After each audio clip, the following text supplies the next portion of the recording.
Alors j'ai passé mon oral au QEJ en juin 2021 et en fait la première chose à savoir c'est qu'il y a un fort tropisme sur les questions internationales. En fait parmi les 14 écoles reconnues, nous en fait à Strasbourg on a un fort attrait pour les questions internationales. La preuve, en Master 2 en fait on part en délocalisation pendant un mois. L'école nous envoie à l'étranger dans un pays où on ne parle absolument pas la langue et on doit s'adapter. Et en fait, ça se ressent beaucoup déjà à l'oral. Moi, par exemple, j'ai des origines yougoslaves et on m'avait posé des questions dessus bien pendant une quinzaine de minutes. Donc, si vous avez un attrait pour les questions internationales, étrangères, européennes ou sociétales, vraiment faites-les valoir. Ce sera un atout qui sera fortement salué. Maintenant, au niveau des enseignements, en Master 1, vous avez un panel d'initiation au journalisme. Le truc, c'est que vos enseignements sont divisés en trois parties pour ce qui est de la pratique. Je ne vais pas m'étendre sur le penchant théorique parce que ça, ce sera secondaire, clairement, au cours de votre master. Bien sûr, vous arrivez, vous aurez des enseignements en sociologie, en littérature, en économie, mais plus vous allez avancer dans l'année et plus vous allez faire de pratique. En fait, votre pratique, elle est divisée en trois points: la télévision, la radio et la presse écrite.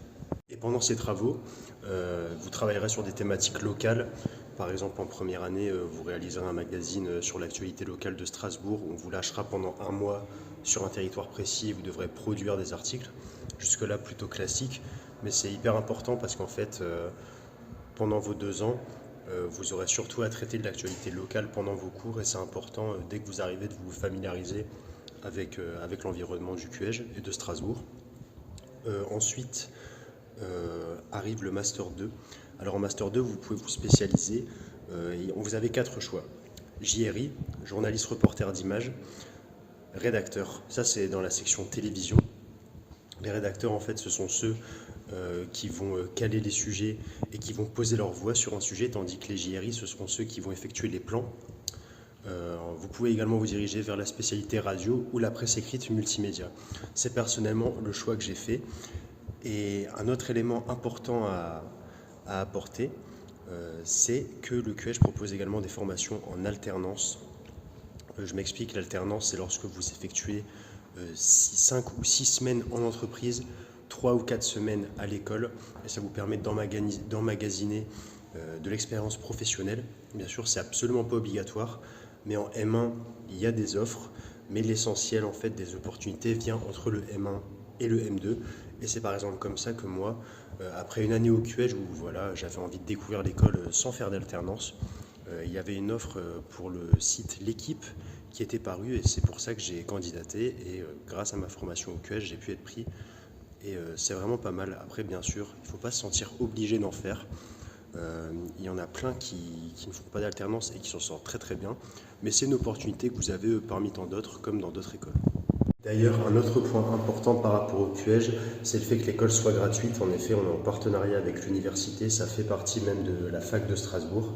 Et par rapport à d'autres formations journalistiques en France, ici, vous aurez juste à vous acquitter des frais universitaires, mais tout le reste est financé par l'école, que ce soit le matériel évidemment, mais aussi parfois même lors de certains déplacements, vous pouvez être remboursé dans le cadre de certains projets. Et lors de la délocalisation en Master 2 qui va avoir lieu pour notre part dans 2 mois, tout est financé par l'école. On a juste à avancer une centaine d'euros, mais pour ce qui est du vol, du logement, sauf la nourriture, tout est financé par l'école, donc c'est vrai que ça peut être un point qui peut peser dans la balance. Après, sur le plan extrascolaire, Strasbourg, c'est une ville que j'ai pris beaucoup de plaisir à découvrir. On est à la frontière allemande, dans l'est de la France. C'est vrai que c'est très dépaysant par rapport au reste du territoire. C'est une mentalité qui est différente, une architecture qui est différente. Pour le prix du loyer, comptez un prix à peu près similaire aux autres grandes villes de France. De ce côté-là, il n'y a pas trop de différence. Et sur le plan journalistique, ce qui est bien, c'est que on peut découvrir des réalités différentes en s'éloignant un petit peu, notamment en se rapprochant de l'Allemagne. Il y a pas mal de sujets super intéressants à creuser. Contrairement à Paris où on est sans cesse submergé par l'actu, ici c'est vrai qu'il peut y avoir des périodes plus creuses, mais ça nous oblige justement à aller creuser et à faire davantage de travail journalistique pour trouver là où est l'actu. Et c'est vraiment enrichissant.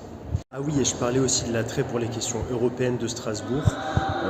Ici, c'est le siège du Parlement européen et en première année, Vous avez une session où vous couvrez toute l'actualité du Parlement européen, vous vous y rendez, vous rencontrez des députés, vous rédigez des articles et des comptes rendus. Ça aussi super enrichissant puisqu'on est face à des personnes qu'on voit souvent à la télé et ça nous apprend à nous imposer. Et c'est un des temps forts de l'année de M1, donc aussi ça c'est un passage qui m'a fortement marqué durant mon passage à Strasbourg. Voilà pour mon témoignage très bref sur mon master à Strasbourg. Si vous avez des questions, n'hésitez pas. Là, c'est vrai que j'ai fait ça de manière très rapide et un petit peu désordonnée, mais je vais vous balancer mon Insta et mon Twitter. Si vous avez des questions, n'hésitez pas. J'y répondrai avec grand plaisir, c'est normal. Une bonne journée à tous.